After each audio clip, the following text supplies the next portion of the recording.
రాసి పెట్టుకోండి, మళ్ళీ వచ్చేది మన గవర్నమెంటే. రాగానే రేవంత్ రెడ్డి తెచ్చిన ఆ ఫ్యూచర్ సిటీని 100% రద్దు చేస్తాం. ఇది అమెరికా న్యూయార్క్ స్టేజ్ నుంచి BRS trouble shooter Harish Rao ఇచ్చిన అల్టిమేటం. కాంగ్రెస్ డ్రీమ్ ప్రాజెక్ట్కి అమెరికా నుంచే క్లియర్ కట్ డెడ్ లైన్ పెట్టేశారు హరీష్ రావు. అసలు ఈ వార్నింగ్ వెనుకున్న ఆ పవర్ఫుల్ లీగల్ పాయింట్ ఏంటి? కాంగ్రెస్ గవర్నమెంట్ ఎక్కడ దొరికిపోయింది? ఈ వీడియోలో చూద్దాం. హైకోర్టులో కేసు వచ్చింది. కేసు వస్తే ఏమి ఇచ్చింది తెలుసు? గవర్నమెంట్ అఫిడవిట్ నో వీఆర్ కంటిన్యూయింగ్ ద ఫార్మాసిటీ అంటున్నారు. హైకోర్టుకు చెప్పాల్సి వస్తే అఫిడవిట్ లో we are not cancel the pharma city, we are continuing the pharma city అంటున్నారు. బయట మాట్లాడితే ఫోర్త్ సిటీ, ఎక్కడ ఉందా ఫోర్త్ సిటీ అంటే ఫార్మాసిటీ ఫోర్త్ సిటీ, వేరే ల్యాండ్ అయితే లేదు, వేరే ఎక్విజిషన్ లేదు. కోర్టుకు వచ్చేసరికి we are continuing, we are going ahead with pharma city అంటున్నారు. అందువల్ల టెక్నికల్ గా వాళ్ళు చేయలేరు.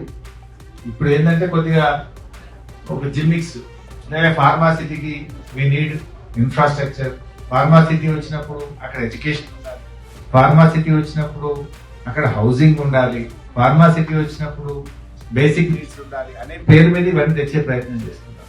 రేపు బీఆర్ఎస్ వచ్చిన తర్వాత వీళ్ళ ఫ్యూచర్ సిటీ గీచర్ సిటీ అన్ని రద్దు చేస్తాం, అక్కడ యాజ్ ఇట్ ఈస్ ఫార్మాసిటీని రిస్టోర్ చేస్తాం. కాంగ్రెస్ తీసుకొచ్చిన ఫ్యూచర్ సిటీ అనేది ఒక పెద్ద రియల్ ఎస్టేట్ జిమ్మిక్ అని ఓపెన్ గా అటాక్ చేశారు హరీష్ రావు. గతంలో కేసీఆర్ ప్లాన్ చేసిన ఫార్మాసిటీ సక్సెస్ అయితే ఎక్కడ బీఆర్ఎస్ కి మంచి పేరు వస్తుందో అనే ఈర్ష్యతోనే కాంగ్రెస్ ఈ కొత్త డ్రామా స్టార్ట్ చేసిందన్నారు. బ్యాక్ ఎండ్ లో ల్యాండ్స్ అన్నిటినీ పంపకాలు చేసుకొని భారీగా లాభపడాలనేదే రేవంత్ సర్కార్ ప్లాన్ అని హింట్ ఇచ్చారు. బట్ ఇక్కడ బిగ్ లూప్ హోల్ ఉంది. సెంట్రల్ ఎన్విరాన్మెంట్ డిపార్ట్మెంట్ నుంచి అన్ని లీగల్ పర్మిషన్స్ వచ్చింది కేవలం బీఆర్ఎస్ తెచ్చిన ఫార్మాసిటీకే. కాంగ్రెస్ తెచ్చిన ఫ్యూచర్ సిటీకి ఎలాంటి లీగల్ బ్యాకప్ లేదు. బయట పబ్లిక్ ముందేమో ఫ్యూచర్ సిటీ అంటూ ఫుల్ కవరింగ్ ఇస్తున్న కాంగ్రెస్ గవర్నమెంట్ కోర్టుల దగ్గరకు వచ్చేసరికి దొరికిపోయింది. రీసెంట్గా హైకోర్టులో ఒక కేసు విచారణకు వచ్చినప్పుడు మేము ఫార్మాసిటీని కంటిన్యూ చేస్తున్నాం అని స్వయంగా కాంగ్రెస్ గవర్నమెంటే కోర్టుకు అఫిడవిట్ సబ్మిట్ చేసిందట. బయట జనాన్ని నమ్మించడానికి ఒక మాట, కోర్టులో సేఫ్ సైడ్ ఉండటానికి మరో మాట చెప్తూ రేవంత్ సర్కార్ కేవలం టైం పాస్ చేస్తుందని హరీష్ రావు ఎద్దేవా చేశారు. ఆల్రెడీ 2.5 ఏళ్ల పాలన గడిచిపోయినా ఒక్క అడుగు కూడా ముందుకు పడలేదని విమర్శించారు.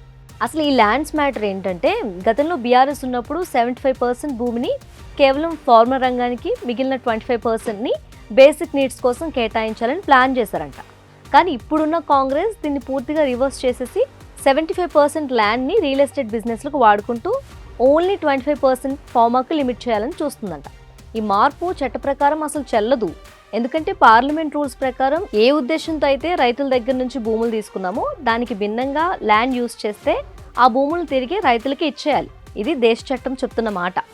తెలంగాణ యూత్కి లక్షలాది జాబ్స్ రావాలనే ఉద్దేశంతోనే ఎంతో కష్టపడి ఆ రోజు ల్యాండ్స్ కలెక్ట్ చేశామని, అందుకే తాము పవర్లోకి రాగానే ఈ రియల్ ఎస్టేట్ ఫ్యూచర్ సిటీని స్క్రాప్ చేసి చట్టబద్ధంగా అక్కడ పాత ఫార్మాసిటీనే రీస్టోర్ చేస్తామని హరీష్ రావు క్లారిటీ ఇచ్చారు. మరి అమెరికా నుంచి హరీష్ రావు పేల్చిన ఈ పొలిటికల్ బాంబ్ ఇప్పుడు రాష్ట్రంలో ఎలాంటి సునామీ క్రియేట్ చేస్తుందో చూడాలి.